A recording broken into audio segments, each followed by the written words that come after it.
Well,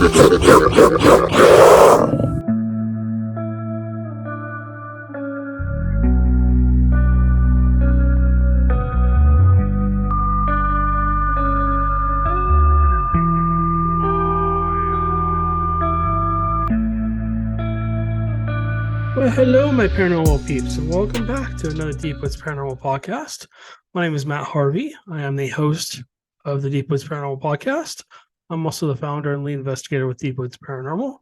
Along with my wife, Amanda, we investigate anything and everything paranormal, be it Bigfoot, UFOs, ghosts, haunted locations, river monsters, cryptids, you name it. If it's paranormal, we will be interested in investigating it. So let's get right into this. Amanda's surgery went really well yesterday. She's back. As you can hear, she's kind of in the other room watching TV, relaxing, trying to recuperate. So I was going to have her on the podcast, but I just don't feel like she's going to be up to it yet. So we're super excited. She did really well. She's still doing really well. She's kicking butt and taking names. So it wasn't anything, bad. It was actually good. It was a health-related thing that is going to help her in the future. And I'll let her talk more about that later. She wasn't sick or anything like that. It was kind of a voluntary surgery, if you will. So she'll talk more about that in the future. Maybe she'll do a weight loss video or something like that, or videos for you guys on her own channel. All right, let's get into this. Let's share our screen with you guys. And we'll make this quick as well. As you know, we are sponsored by Manscaped. If you come over here and put in the discount code of DWP, you guys will be able to get a discount. They have a lot of amazing products. I've been using their products now for a couple months. I'm very happy with them. Really like everything they sent me. They sent me some underwear, the down there trimmer, the ear trimmer, nose and ear trimmer, which works really well. Actually, I was very surprised. Really like this product. And then they sent me the let me see, which package was it? Hold on, let me show you guys. No, it wasn't. It was the performance package. So I got the crop reviver, the trimmer, the nose trimmer, the crop preserver, and I got a nice carrying bag with this. I got a t-shirt that's really, really comfortable and soft. And then I got some underwear. So anyways, I'm going to move on from that.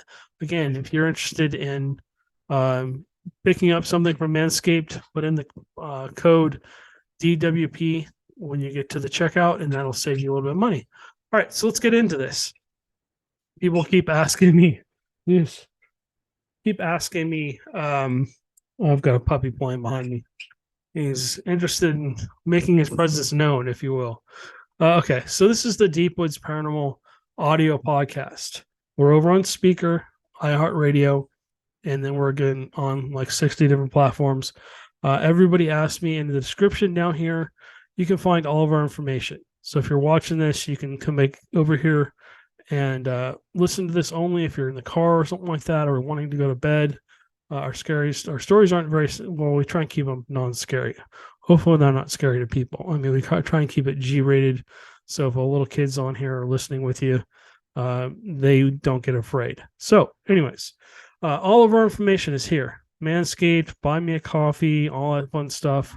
If you'd like to donate to us, you can go over and buy us a coffee. They're about $3 a donation. Okay, let's move on. We've made some changes again to the Deep Woods Paranormal YouTube channel. Again, all of our links, most of our links are here. Buy me a coffee. And then I've changed the header and the logo on here. We are still using the Deep Woods Paranormal logo. I just like this better. So anyways, and then all of our videos are down below. So you guys can go through and choose. Over here also, we also changed the header on our Rumble page. And then left our regular logo in here. And then now we've uploaded a bunch of videos. It takes about, I don't know, 3 or 4 days for 3 or 4 days for these to load sometimes from over onto our YouTube page. So if you're not seeing a video on our audio, let me try that again. If you're not seeing an audio video podcast that you want to watch and you see it on our audio channel, and you come over here on Rumble, it's not here. It's probably on our YouTube channel, and I'll be over here shortly, usually within 1 or 2 days. This one looks like it took about 3 days to get over here. The audio only Dogman podcast. The video podcast should hopefully be coming on here soon. And then, of course, we've got all these other things. We're putting out shorts now. We're trying to do video shorts anywhere from like 15 seconds to 5 minutes. So people seem to be really liking those, and we're going to continue with that. Okay. All right. So because Amanda was in the hospital, I was just thinking the whole time I'm there, man, we should do a podcast on this because we've investigated so many different hospitals. And we'll get into that in a minute. But I kind of want to go through and talk about hospitals in general. Just because a hospital is closed, even when it's open, doesn't mean it's not haunted. Hospitals that are working hospitals where there's people actually, still there and still, taking care of people and stuff. There are entities that do seem to hang around hospitals for some reason, whether they had an untimely death, maybe something worse happened to them, maybe they were killed during the surgery. I mean, not killed, but maybe they died during surgery. Maybe there was a mistake made during their surgery. Maybe they died as they got to the hospital from a wound. A lot of different things can go into it. Maybe they just don't know they're dead. Maybe they're just curious about other patients. Who knows for sure? I mean, I can go on about that for forever. And but we've investigated. Let's see, we've investigated about 5 or 6 hospitals in our career. We've been down in morgues. We've been in other places. Maybe we'll talk about morgues later because I got a couple cool stories about that too.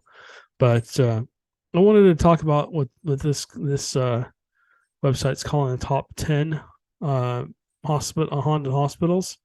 Again, it does not have to be a closed, abandoned hospital to be haunted. Hospitals seem to retain a lot of energy because there's a lot of emotions that happen at hospitals. Unfortunately, we lose our loved ones there sometimes. Sometimes we have other things that happen. Maybe we're severely injured.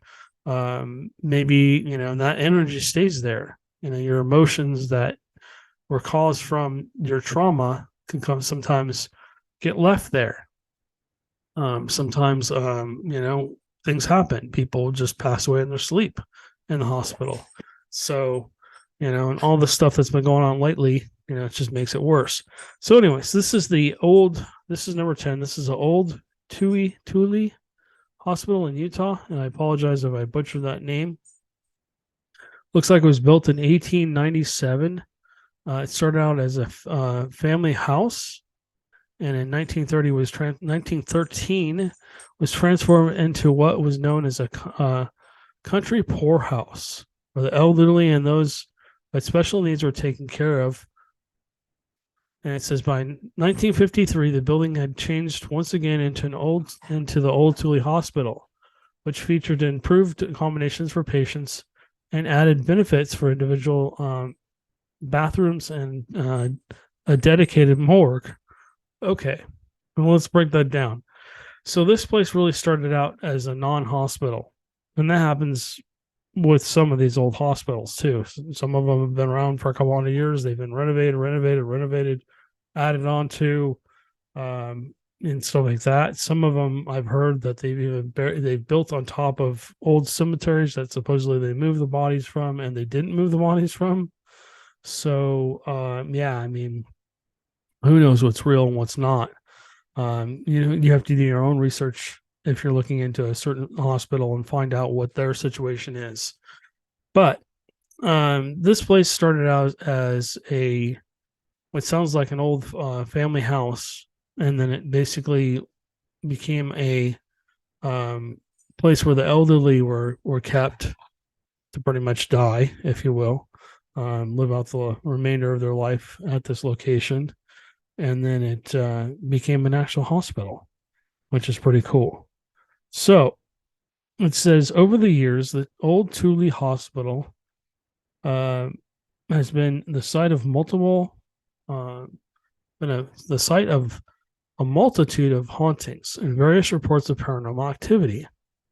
An Alzheimer patient known as Wes is said to haunt the hospital, with his favorite site being the room he was admitted to when he was alive.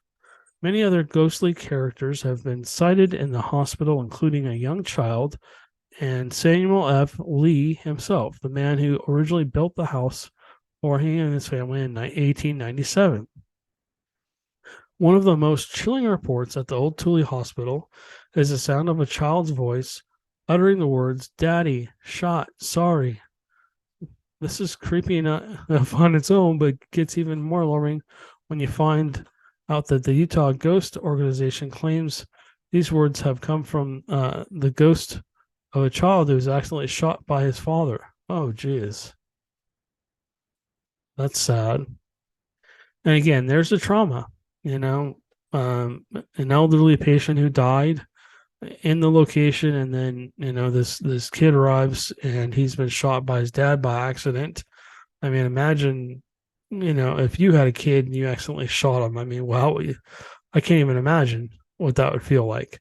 And imagine that energy being left on a location and that child's last moments basically getting trapped, maybe in time, which is more like a residual type haunt, where it basically it's just like a rerun playing in history. But if that's intelligent, then the kid's just trying to explain what happened to him. And an Alzheimer patient, he's just haunting the location that he had passed away at. I would imagine there's more. I would imagine there's more to that story than just that. Both of those stories, but these are just kind of abbreviated information. If you'd like to find out more, I will leave this link to all these sites I'm going to talk from in the link below. It'll be at the very bottom. So this is the Alton Mental Health Hospital in Illinois. Let's see, is the only facility in this list which remains a functional hospital to this day. So it's still open. It was built in the early 1900s. The hospital is known for the harsh mistreatment of his patients, many of whom were subject to electronic shock therapy, lobotomies, and cold water treatments, all of which were standard everyday practice in this hospital. So again, I talked about emotions, I talked about energy, and how all this translates into being left on a location. And if the spirits were not able to cross over, if you will, or be at peace, if you will, they are still, wanting to get revenge possibly, or get back at the people that did this to them. I mean, imagine if you were subject to these things. Lobotomy just means they basically tap into your brain with an ice pick up like through your eye, and they poke a certain point in your brain, and it basically causes you to stop not functioning, but stop being able to communicate in any way, shape, or form. You can't really talk anymore after that. You can kind of see, you can probably hear, you can still kind of get up and move around, but most of the time you're just very lethargic and stuff like that. Those people just basically have been silenced. Terrible, terrible, terrible thing. Cold water treatments, I imagine that was bad, but I would imagine the shock therapy would have been a lot more severe. Sitting there like being shocked almost to death, but not to death, and then revived, and then have it done again to you over. That's just torture. So I mean, imagine these souls are probably pretty tortured from the experiences they had. I mean, put yourself in their shoes and what they experienced, and it'll help you kind of understand why maybe they're still haunting this hospital. They're possibly reliving these events over and over and over again, and they're kind of in their own hell, if you will. So it says many people today, including the staff, patients, and visitors, have reported hearing unusual noises, from doors randomly slamming shut to undecipherable whisperings. One of the creepiest reports come from the nurses who was on duty and heard someone ask, "Who's that?" She turned around to respond and discovered there was no one there, and no one had been in the building at that time. So she was by herself in the building, and she heard, "Who's that?" So that shows intelligence. If a spirit's actually coming up behind somebody and asking them, who's that? Maybe it was asking, who she was or something. But whispering, I mean, that's very common in most haunted locations. Hearing whispering. Um, I can I can turn on this ghost box right here, and guess what? You're gonna hear a lot of. They're just whispering and talking back and forth between each other. The spirits, they're just talking to each other, and every once in a while they'll interact with me, and then they'll go back to talking to themselves. It's pretty cool. So I mean, I've experienced that with the spirit box, but this spirit box here, it takes out the white noise that. So essentially, what you're getting is you're just getting voices coming through in actual voices and sentences, and it's a lot clearer than the other spirit box.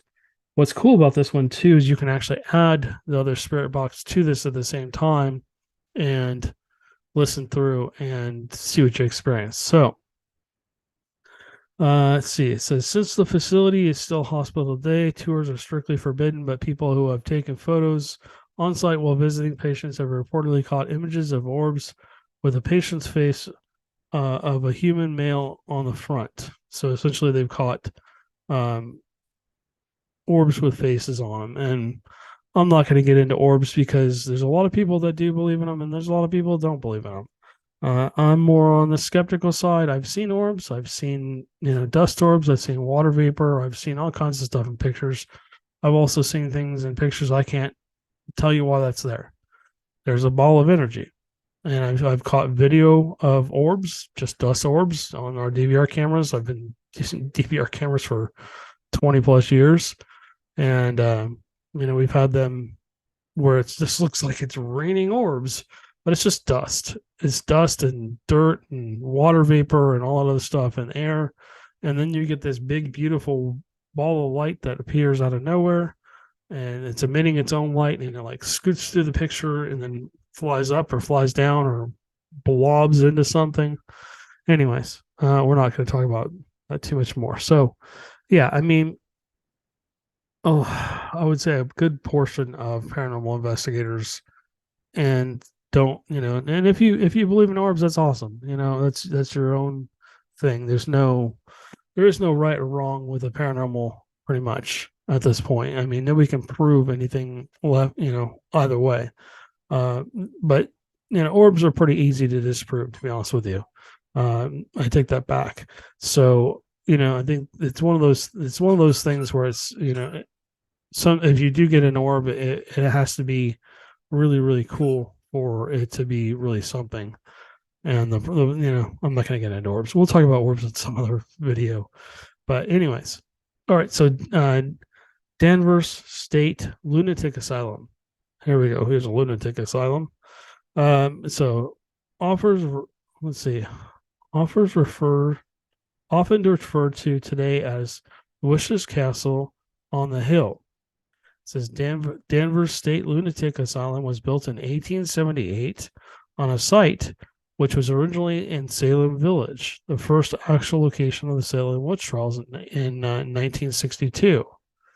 When it started out, Danvers was renowned for its modern treatments and suburban patient care, but wasn't long before the asylum fell victim to lack of funding, overstaffing, and overpopulation, which caused it to deteriorate into something more akin to a concentration camp. Oh, lovely. So between 1940 and 1950, the facility housed more than 2,000 patients in a building, which is designed to house 600 people. It says patients became haggard and ghostly, often left in complete isolation for days on end. Things were so bad that the dead patients would go unnoticed for days, if not weeks, in 1992. It says it was closed down, demolished, and renovated into the set of apartments that is. Oh boy! Despite this haunted insane asylum being torn down and reconstructed as a different property. Bizarre activity and paranormal sightings still abound. Residents and visitors have recorded full body apparitions, flickering lights, the sound of unexplained footsteps, and doors opening and closing on their own. That sounds a lot like Linda Vista Hospital. So this one's pretty cool. I mean, I wish this is historic. This thing does look like a castle. Um, it's sad that they tore it down, and it's sad that they suffered from lack of funding. It would have been nice to go investigate this location.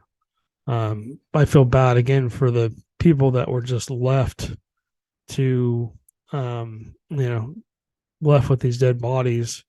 I imagine the situation there was not very, very nice. So here's another mental hospital, Byberry Mental Hospital in Pennsylvania. It's number 7 on the most haunted list of insane asylums. It first opened its doors in 1907. It started off as a working farm for the mentally ill before it became a full-fledged mental hospital in the 1920s.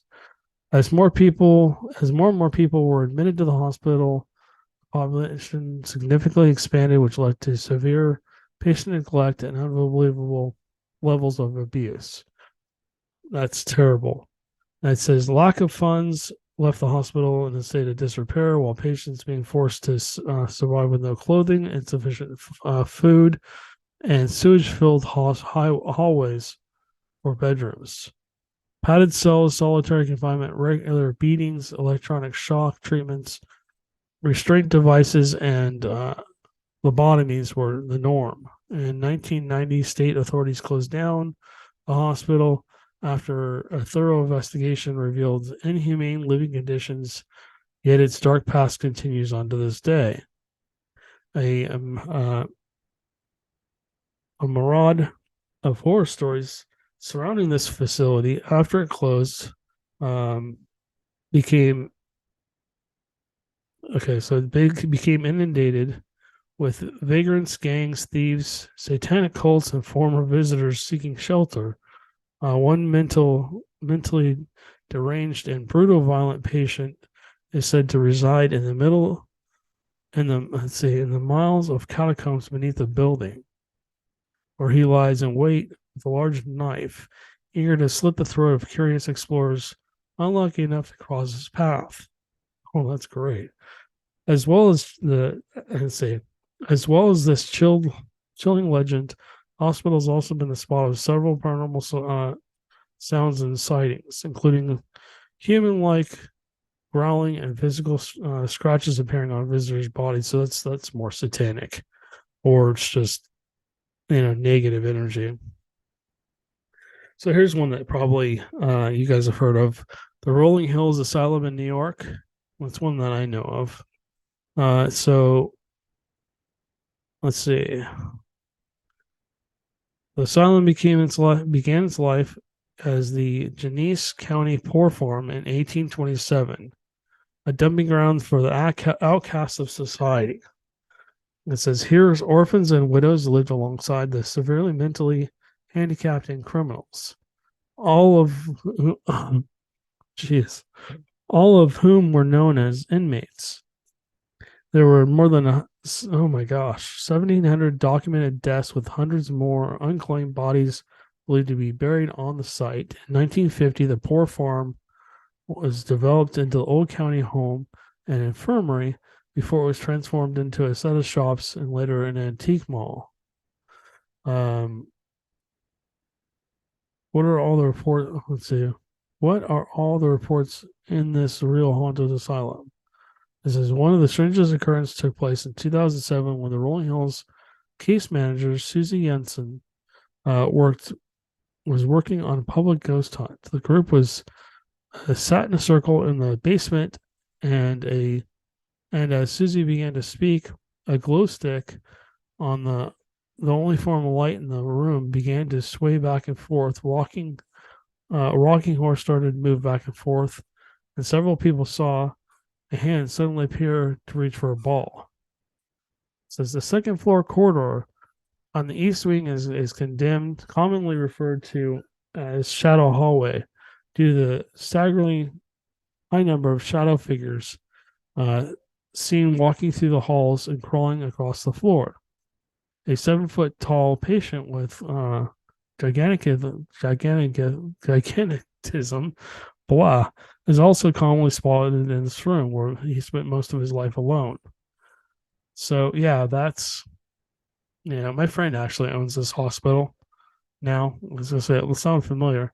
But yeah, this is crazy. She's actually told me that there was all this stuff going on, and that's why she bought this hospital. Anyways, let's see if there's anything else I want to talk about. More sanitariums. These are just sad. It's all sad.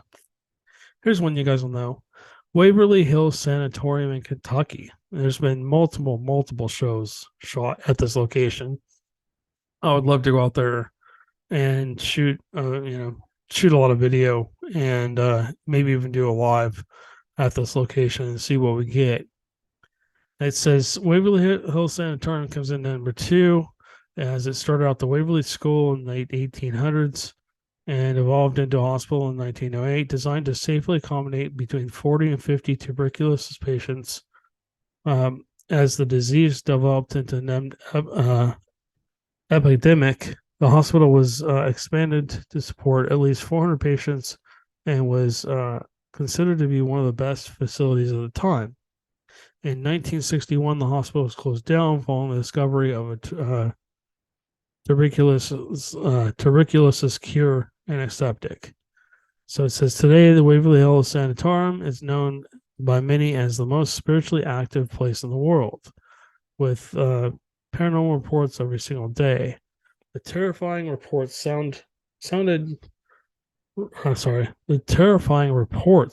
surrounding the story of a nurse who hung herself by light bulb wire when she was discovered she had become pregnant out of wedlock by one of the owners of the sanatorium. Many unusual sightings have also been spotted in the area. Many unusual sightings have also been spotted in the area known as the Death Tunnel, where bodies were disposed of away from the eyes of the living. And again, it says various paranormal TV shows have spent time recording at Waverly Hills Sanatorium, including the cast of The Most Haunted, one of them who had scratches inflicted upon them while they were visiting. So here's another asylum. You guys can come on here and go through this page yourself. Again, I will link it at the bottom of the description on everything, the audio and the video podcasts. All right, so let's go over here. This is one that I'm really intrigued and I'm trying to get into. We were going to get into this last year, but unfortunately, things didn't work out. And there's a very long waiting list to get into this location. So just need to still trying to get hold of the owner. Anyways, this is called the Yorktown. And it's very, very active. I have a lot of friends here in Texas that have gone through this location and they've seen some things that they just are scratching their heads about. They just don't know, what it was or how it happened. This place is supposedly in disarray inside. Basically, it looks like people, basically it looks like everything was just dropped. And then basically everybody just walked out in the middle of a shift. And it's really amazing. So let me read this to you guys. It says, this is the abandoned Texas hospital. It was recently named the most haunted place on earth. Supposedly it has demonic activity, it has patients, it has all kinds of things going on. So let me read this to you. So it says, if you're in the mood to see a ghost, visiting the most haunted place in Texas is the surefire way just to do that. The abandoned Yorktown Memorial Hospital was actually named the most haunted place on earth by The Sun, a UK-based publisher. Complete with long, narrow corridors, slick green walls, and nearly 200 2,000 deaths under its belt, this hospital is a hub for paranormal activity. It was open for public tours and overnight investigations. That is, if you're brave enough to visit. To learn more about this haunted place, take a look below. So this is about 80 miles south of San Antonio. Yorktown has a population that barely exceeds a couple thousand people. There's a good reason people stay far away from this town. Okay. So this is what the front looks like if you're watching the video podcast. It says the hospital was built in 1951. Let's see. Basically, it was run by the Roman Catholic Church. It operated until 1986, at which point it became a drug rehabilitation center. Excuse me, I can't talk. So you can see by the pictures, if you're watching the video podcast, here's like an old operating room. What looks like an old operating room. Here's the hallways. It's the place is kind of in disarray. This looks like an old church in here. This looks like an old like waiting room, maybe, or a kitchen. Yeah. So definitely a place I want to check out. It's on my hit list. When we start doing the show I'm putting together, I'm still trying to figure out the details here, so bear with me. That's why it hasn't been publicly announced yet, but I'm working on things. I got a lot of stuff to go on in the background. If you're a paranormal team or a paranormal group, or you're just a historian that is into the paranormal, if you basically just investigate on your own and you have a location, that not just ghosts, this goes for everything: UFOs, dogman, cryptid creatures, Bigfoots, river monsters. We want to come out and meet you. And essentially the show is going to be basically based on that. We're going to come out and meet with people. More than likely, it'll be mostly other groups. And we want to do a full investigation with you guys at the location. It might be one night, it might be 2 nights. We'll see. But it'll be mainly Bigfoot related, but we will still investigate other things. So I know everybody's real big into Bigfoot and Dogman and stuff. I've never actually gone out to research Dogman, but I think we're going to be doing that in the future. I just started a Dogman podcast. So here's one more for you. This is the Linda Vista Hospital. This is in LA. Now, I've actually investigated this location. It is a really cool location. Had a lot of activity there, saw a lot of things. Unfortunately, it's been basically turned into apartments now, or a retirement community or something.